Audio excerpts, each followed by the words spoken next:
अक्सर home school parents का ये मिसकंसेप्शन होता है कि बच्चों को सोशल स्किल्स नहीं मिलती या सोशल उनको जो है इंटरेक्शन नहीं मिलता, और उनके जहन में सवाल भी होता है कि बच्चों को कैसे कराएं। हसान साहब की स्टोरी सुन के ये जो बताने वाले हैं ना, उसको सुन के तो आप मिसकंसेप्शन तो दूर, आपको जो है इंशाल्लाह ताला एम्पावरमेंट मिलेगी।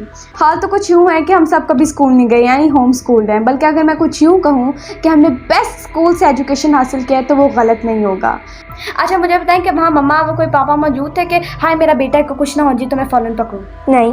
तो वो एडवेंचर ऑल बाय योरसेल्फ था जी। और वो क्या ऐसा एडवेंचर था कि जिसके अंदर आप किसी की मदद ले भी नहीं सकते? यानी खुद ब खुद करना पड़ता है।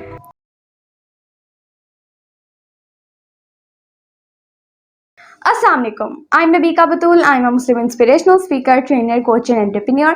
कैसे हैं आप सब? मैं उम्मीद करती हूँ कि आप सब अल्लाह के फजल करम से बिल्कुल ठीक ठाक होंगे। आज एक तो काफ़ी उनके जहन में सवाल घूमता रहता है कि बच्चों को सोशल इंट्रैक्शन कैसे कराएं, बच्चों के अंदर नेचुरली कॉन्फिडेंस कैसे बिल्ड करें, खुद उनके अंदर ऑटोमेटिकली के रिस्क लेने की उनके अंदर सख्त कैसे पैदा हो, जो कि रिस्क लेना एक एंटरप्रेन्योर का खासा है। ठीक है, तो वो कैसे उनके अंदर आएगी? एक तो ये बहुत से लोगों के सवाल होते हैं एंड कुछ मिसकंसेप्शंस भी होते हैं। तो एक्चुअली बात सबसे पहले यही है कि अगर आपको होम स्कूलिंग की समझ आ गई एंड अगर आप समझ गए कि होम स्कूलिंग क्या होती है, एंड जब आप एक्चुअली फैसला ले लेते हो ना, तब आपके मिसकंसेप्शंस भी दूर हो जाते हैं एंड बहुत सी चीज़ें आपके लिए आसान भी हो जाती हैं। तो क्योंकि हमारे लिए कभी मुश्किल नहीं थी, इसलिए आज हम हसान साहब से उनका एक्सपीरियंस जानेंगे। अस्सलाम वालेकुम। वालेकुम अस्सलाम। कैसे हैं आप? अल्हम्दुलिल्लाह। तो मिस्टर हसान अली साहिब जो है माशाल्लाह पाकिस्तान के सबसे कम उम्र and youngest life skills trainer हैं, तो एंड एंटरप्रेन्योर। तो हसान साहब, मैं आपसे जानना चाहूँगी कि आपके अंदर माशाल्लाह काफ़ी ज़्यादा इंटरपर्सनल स्किल्स हैं एंड माशाल्लाह आपके अंदर से जो कॉन्फिडेंस इंट्रिंसिक नज़र आता है। तो आपसे मैं जानना चाहूँगी कि आपकी लाइफ के अंदर ऐसा क्या हुआ, या आपके लाइफ के अंदर कुछ ऐसे वाक़यात जिनको सोच के मज़ा आ जाता है? मुझे मेरे दिल में एक फ़ौरी तौर पे वाक़या आया है। मैं अपनी अम्मी के साथ क्लाइंबिंग करने गया था। अच्छा। मैं अपनी अम्मी के साथ क्लाइंबिंग करने गया था। अच्छा, फिर? तो उधर मेरी मम्मा ने मुझे ये भी कहा था कि यहाँ पे जो आप करोगे वो आर्मी की ट्रेनिंग होगी। यानी कि आप टफ टास्क उसके अंदर सरंजाम देने लगे थे? बिल्कुल। अच्छा, फिर क्या हुआ? फिर मैंने वो शुरू किया। और एक्चुअली उस दिन जहाँ गए थे वहाँ मैं भी साथ थी और हम सब ने काफ़ी मिलकर एडवेंचर किया था। हसान अली साहब को एक बड़े मज़े का जो है कह लें एडवेंचर मिला था। ये काफ़ी फीट ऊपर, आई डोंट रिमेंबर कितनी फीट, 10 to 15 फीट ऊपर, एक्चुअली छोटे थे तभी ये, एंड ये उतना ऊपर थे। अभी मुझे एग्जैक्टली फीट नहीं याद कि कितनी ऊंचाई थी। उतनी ऊंचाई पे काफ़ी एडवेंचर्स थे जो इन्होंने सर अंजाम देने थे। एंड हाँ, हसान अली साहब हमें गाइड करेंगे उन्होंने क्या क्या किया एंड कैसे उनके अंदर क्या क्या फीलिंग्स चल रही थी उस वक्त। जी। तो मैंने उसके अंदर किया कि वो जैसे कि हम उन्हें बताया कि 10 से 15 फीट ऊपर थी, तो उनके ऊपर सीढ़ियाँ जैसे लगा हुआ था। अच्छा। जो कि रस्सियों से बंधी हुई थी, उसको ऊपर चलना था। अच्छा। तो हसान, आप जब ऊपर से, आप नीचे खड़े थे पे जब आपको ऊपर देख रहे थे, तो आपको हम छोटे नजर आ रहे होंगे ऊपर से? अच्छा, सॉरी। हाँ, फिर आगे? हाँ, मैं चल रहा था, फिर मैं चल रहा था, फिर वहाँ पे एक रस्सी थी, मेरी जो रस्सी थी जो कि सेफ्टी के लिए थी, वो उसके साथ घूम गई, मुड़ गई। तो आपने लाइक क्या आप चल रहे थे आगे? आपके एक्चुअली ऊपर रोप थी आई थिंक, एंड आप उसके साथ ग्रिप पे बनी हुए थे, है ना? और आपके साथ वो अटैच थी। हाँ, और आप क्या कर रहे थे फिर? अच्छा मुझे बताएं कि वहाँ मम्मा वो कोई पापा मौजूद थे कि हाय मेरा बेटा को कुछ ना हो जी तो मैं फौरन पकड़ूं? नहीं। तो वो एडवेंचर ऑल बाय योरसेल्फ था? जी। और वो क्या ऐसा एडवेंचर था कि जिसके अंदर आप किसी की मदद ले भी नहीं सकते? यानी खुद ब खुद करना पड़ता है। वाह, जी बताइए। फिर मेरी रस्सी मुड़ गई, फिर मुझे समझ नहीं आया, फिर मैंने आंखें बंद करके क्रिटिकल थिंकिंग की। अच्छा। फिर मुझे पता चला कि अब मैंने रस्सी अगर यहाँ से घूमी है तो मैंने यहाँ से निकलना है। अच्छा। फिर मैं निकला और फिर मैं आगे अगले स्टेप पे चले गया। ठीक है। और उस वक्त आई थिंक हसान, वो जो आप मतलब जिधर आप चल रहे थे वहाँ बिग स्टेप लेने थे, बड़े स्टेप। एक्चुअली वो ये भी था ना, आई थिंक इतना था और बीच में गैप है, और बीच में गैप दैट मीन्स 10-15 फुट नीचे देखना, राइट? और वहाँ देख के क्या लोगों, बहुत से लोगों को एक्रोफोबिया होता है, फियर ऑफ हाइट्स। तो वो नीचे देख के आपको ऐसे लगा अब तो नीचे देख रहा हूँ तो मैं यहाँ से गिर सकता हूँ, या वो फीलिंग नहीं आई? नहीं, बिल्कुल भी नहीं। क्यों? क्योंकि जो एक आदमी होता है, क्योंकि जो एंटरप्रेन्योर होता है वो सिर्फ सामने फोकस करता है, वो नीचे नहीं फोकस करता, क्योंकि अगर वो जैसे फोकस डाइवर्ट करेगा वो सीधा नीचे गिर जाएगा। सही, यानी आप कह रहे हैं कि हमारा फोकस राइट चीज पे होना चाहिए। सही, तो आपने नीचे फोकस ही नहीं किया। बिल्कुल सही बात, और इन्होंने बहुत बड़ी बात की है। नाइस, आगे फिर आपने क्या किया? मुझे फीलिंग बड़े अच्छी आई थी कि मैं कर रहा हूँ, मेरी ये एक सेल्फ रिलायंस, मेरी एक ग्रेट अचीवमेंट बन गई। अच्छा, यानी कि आपको जब सोचते हो आपको मजा आता है सोच के, हंसी नहीं आते? फिर मैंने अगले स्टेप पे गया। अच्छा, वो उसके ऊपर मैंने पाइप के ऊपर चलना था। अच्छा, पाइप के ऊपर चलना था। और उसके पाइप थी या फिर उसके इर्द गिर्द हैंडल भी थे?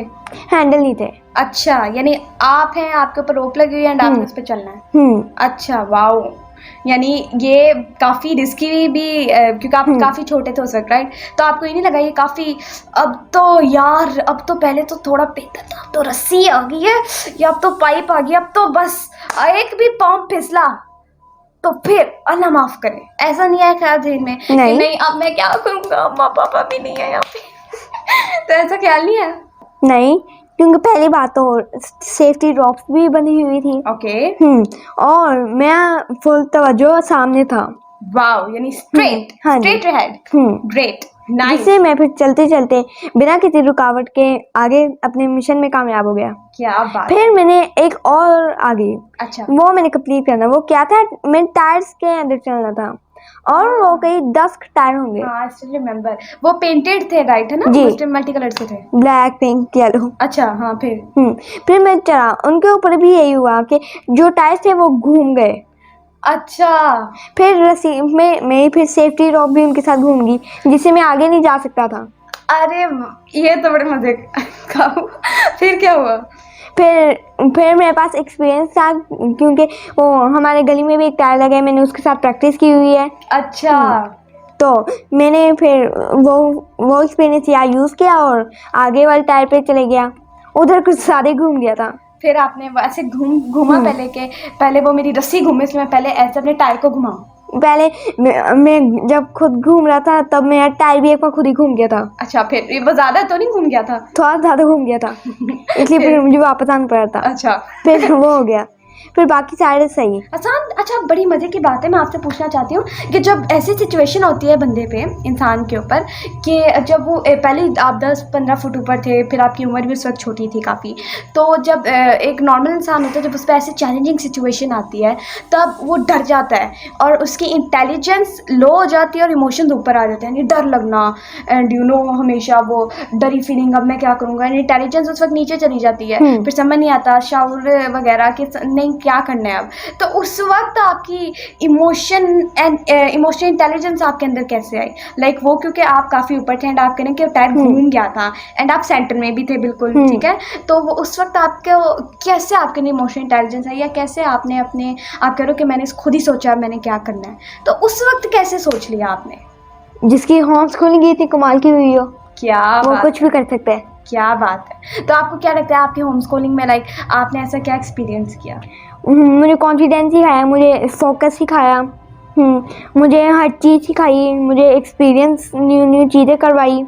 जैसे मेरा टायर का, उसको मैं ऊपर चढ़ा। हाँ, बिल्कुल ऐसी है, बल्कि कई बार तो मैं गिर भी गया। जब आप गिरे तो आपको चोट लगी? लगी थी, तो ज़्यादा बड़ी नहीं लगी थी लेकिन लगी थी।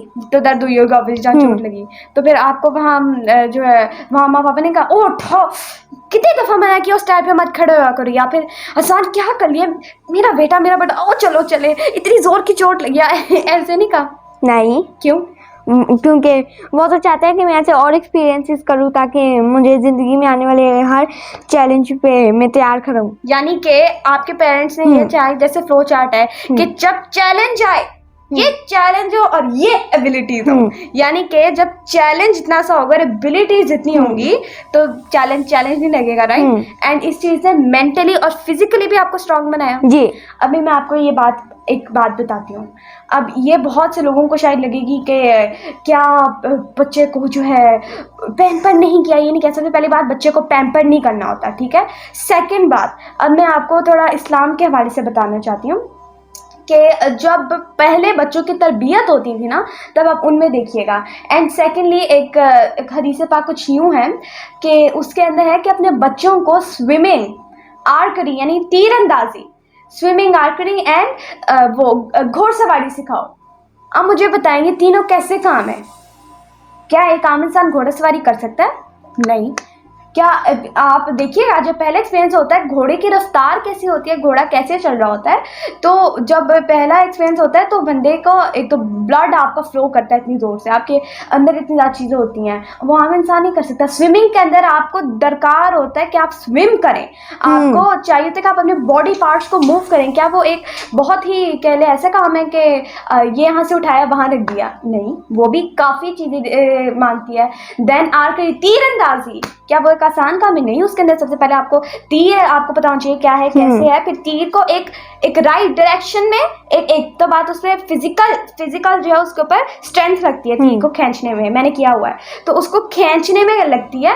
एंड करने के बाद जब आप उसको खींचते हैं तो निशाना भी आपका सही होना चाहिए। तो आप मुझे बताइए जो तीनों चीज़ें ये आसान है? नहीं। इसके अंदर सेल्फ रिलायंस जो है, और ये पेरेंट्स का काम है को बच्चे को दें सेल्फ रिलायंस, ठीक है वो। देन ऑब्वियसली सेल्फ रिलायंस के बाद क्या आता है? सेल्फ रिलायंस के बाद रिस्क लेना, ठीक है। रिस्क लेने के बाद और मेंटली एंड फिजिकली स्ट्रांग होते हैं आप इसके थ्रू। एंड आप ओवरऑल एक चाइल्ड को स्ट्रांग एम्पावर कर रहे होते हैं, उसकी एम्पावरमेंट कर रहे होते हैं।